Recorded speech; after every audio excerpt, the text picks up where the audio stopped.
In the aftermath of the Stephen Paddock mass shooting in Las Vegas, where he took several assault rifles and decided to rain down gunfire on this country western music festival, I'm hoping that people in law enforcement take a longer and more critical look at the pattern and the profile that has been emerging from these mass shootings. Because as I look at these mass shootings from a critical perspective and an objective perspective, I clearly see a pattern and a profile emerging from all of these mass shooters. Because when you look at these mass shootings, you cannot look at them as isolated incidents. You have to look at them as part of an emerging pattern. And when I look at all of these mass shootings that have transpired up to over the last 7 or 8 years, I clearly see a pattern and a profile emerging from these mass shootings. And all of them all feature some sort of beta male, and it always features some sort of beta male who feels he has been wronged or slighted in some sort of way. And because he feels like he's been wronged and slighted in some sort of way, he decides, because his life is being destroyed, he's going to go out here and destroy the lives of others. And the way he acts out to destroy the lives of others is taking a weapon and going out to try to kill as many people as possible. Now, when you look at this pattern and profile regarding these beta males, you have to understand that these males oftentimes participate in these acts of violence because they are feeling angry and frustrated. And in some ways, these guys are cowards because when it comes down to these mass shooters, they always try to make sure that their violence harms the most people, but those people cannot fight back in any way, shape, or form. For example, we can look at the case of your Dylan Roof. Your Dylan Roof decided to go into a church where the people had no weapons, when we were completely defenseless, and he decided to murder all those people in that situation because he knew that they were completely defenseless and completely vulnerable, and he wanted to hurt as many people as possible. The same thing for your Adam Lanza when he went into that elementary school. He decided he wanted to murder as many people as possible because they couldn't fight back as well. And when we look at your Stephen Paddock, who murdered 50 people in Las Vegas at that country music festival, his behavior fits the pattern and profile as well. And when you look at the behavior of other mass shooters who also participated in this violence, but they participated in other incidents, like your James Harris Jackson decided he was going to go on a bus and go all the way to New York City to kill a black man, and the person he chose was a homeless man who had no way of fighting and defending himself. It fits the pattern as well. And you can look at Stephen Stevens, who decided he was going to murder an elderly man in Cleveland, and see that his behavior also fits that pattern and profile for the behavior. And you can look at Kenneth Gleason, who in New Orleans decided to shoot at a family's home and then kill a dishwasher and a homeless man. And you can see it all fits within the same pattern and profile for this behavior that these mass shooters participate in. When it comes down to these mass shooters, they're often looking to kill as many people as possible. And the reason why they're looking to kill people, again, is because he's looking for someone who he can hurt, who can't fight him back, because he doesn't want to deal with the conflict of dealing with someone who is on the same level. This is all about a power issue when it comes down to many of these beta males, because many of these beta males often feel powerless. They are very angry. They're very frustrated at the state of their lives. And because they're frustrated about the state of their lives and they don't know how to navigate through their emotions towards solving a problem, they decide to act out by participating in an act of violence. And the big problem with this pattern and profile is that most people aren't noticing the pattern and profile because many people are caught up in their emotions regarding the violence of these mass shootings. But if you take a look at the behavior objectively, you'll see that all these males are participating in these acts of violence.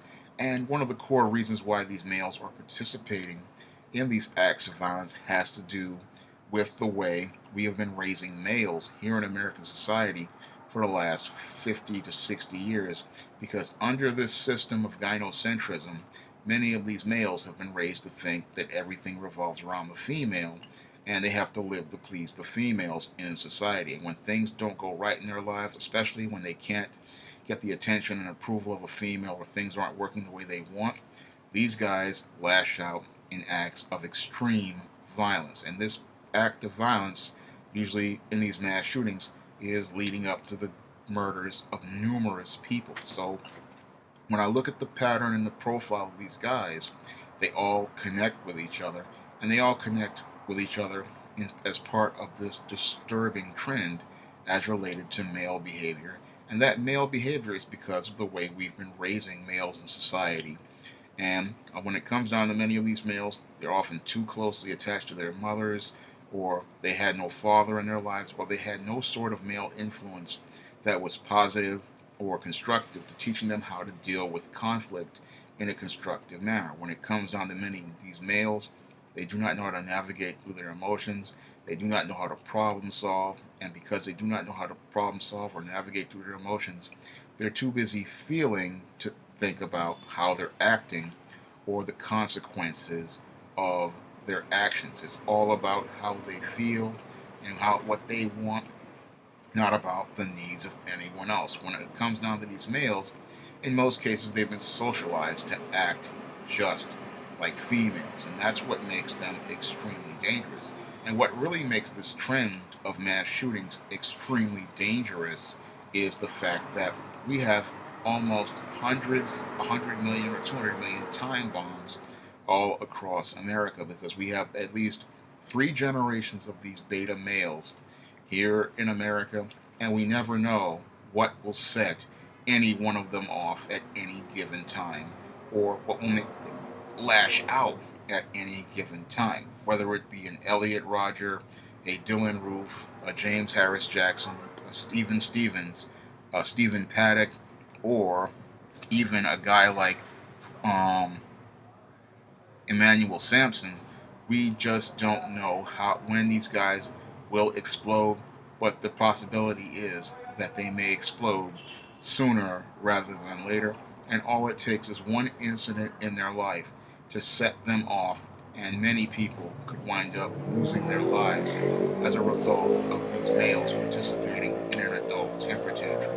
Most Americans do not want to acknowledge the fact that we have a man crisis here in America, and that we really need to take a long, hard look at the way we are raising males, because the males we have been raising in the approaches that are under feminism and gynocentrism over the last 50 to 60 years has led to the creation of what I call the malfunctioning male. Now, Dr. Glover, in his book No More Mr. Nice Guy, touches on the point about these nice guys or these soft males. And what I'm looking at regarding these soft males is that they are turning into malfunctioning males, because when the soft male goes out into the world and he finds out how hard things are, this guy falls completely apart. He crumbles, and then because he's crumbling, he's simmering and boiling in his rage because he doesn't know how to navigate through his emotions and deal with things that are hard in life.